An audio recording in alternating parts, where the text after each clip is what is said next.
We're on the north roof of the Chicago Botanic Garden Science Center. The plants on this roof are from anywhere in the world, exotics as well as North American natives, but anything goes over here. So we have cultivars, we have just straight species.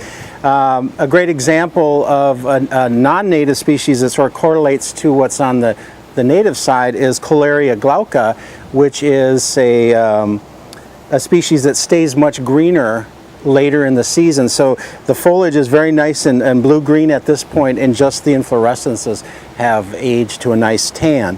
So this side is very similar in its display aspect to the native side.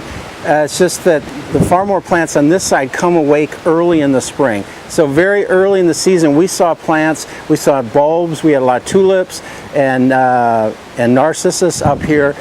So we saw color really early, whereas the other one comes awake a little bit later because it's native. These plants come awake early, they were green, they were starting to bloom very early in the season. So it's far more of a spring display on the north side.